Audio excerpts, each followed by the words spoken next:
Exposure to strong odours can and does cause physical health effects. Exposure to hydrogen sulfide, that's a gas which is a component of the odour arising from the damaged treatment plant and oxidation ponds, can cause nausea, tearing of the eyes, and headaches at relatively low concentrations. It can also worsen symptoms in people who are asthmatic and cause sleep disturbance. Even if those exposed to the odour don't experience physical health effects, continued exposure to unpleasant or nasty, noxious odours can still have a really adverse effect on people's mental well-being, particularly when they've got limited or no ability to avoid ongoing exposure.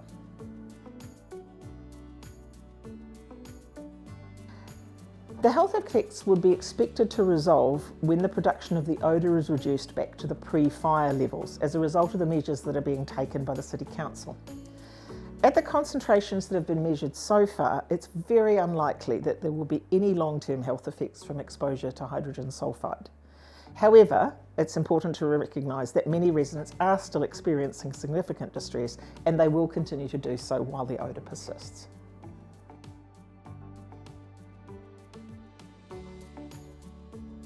Yes, and so are people with pre-existing conditions like asthma and older people, but for different reasons.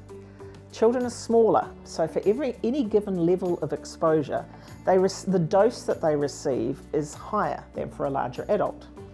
Both children and adults with asthma are susceptible to the irritant effects of hydrogen sulfide on their airways, which can provoke an asthma attack. Older people are also potentially more susceptible because they can have other respiratory conditions. It's important to know that the health and environmental standards for exposure to pollutants like hydrogen sulfide are set with a margin of safety to account for these variations in susceptibility between adults and children and those with pre-existing conditions.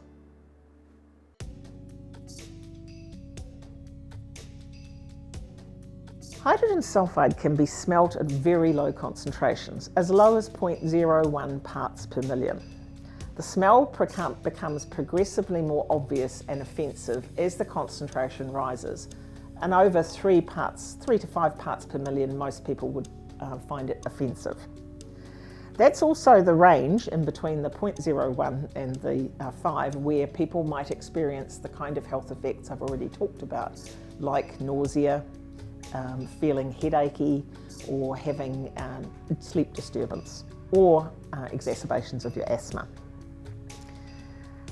We've been measuring and using as a reference level for the hydrogen sulfide measurements in the environment out east, a level of 0.03 parts per million as a reference level, on the basis that if the levels are mostly under that, then we would expect there to be very few serious or long-term effects from exposure.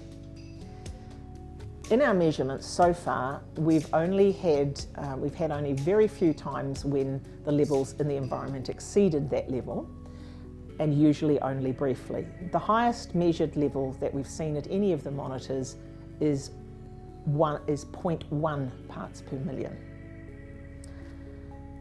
When we look at the kinds of levels where we might see more serious or permanent health effects from exposure to hydrogen sulfide, those are many thousands of times higher than the highest level that's been measured around the plant.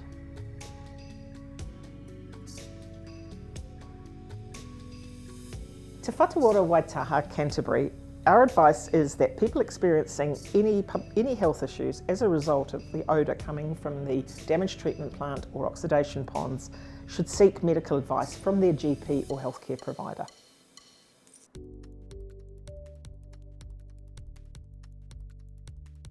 There's some good information online which tells you how to go about it. You can visit the CDHB's website, look in Your Health, how to find and enrol with a doctor. To enrol, you need to choose a general practice that's accepting new patients. And you can contact practices to check their current situation, because some do have their books closed, but others are accepting new enrolments. If the practice you contact is accepting new patients, then you'll need to complete and sign a form which the doctor, nurse, or the medical centre staff receptionist will give to you. That form will require you to provide some personal details like your address, name, age, date of birth. For a list of general practices in Christchurch, you can contact one of the 3 primary health organisations in our area. Pegasus Health on 03 379 1739, Christchurch PHO on 0800 746 242, or Waitaha Primary Health 0800 800 743.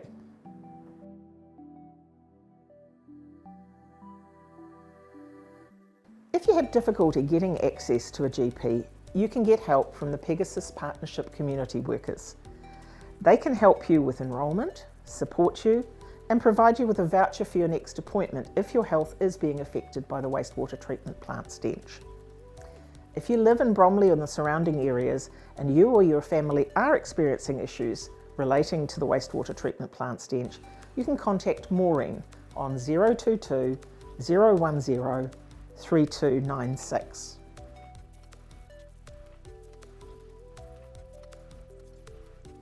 Yes, it is okay to eat veggies and fruit from your garden. Hydrogen sulfide is a gas, so it leaves no residue on the plants. It's always a good idea to wash homegrown produce before eating it.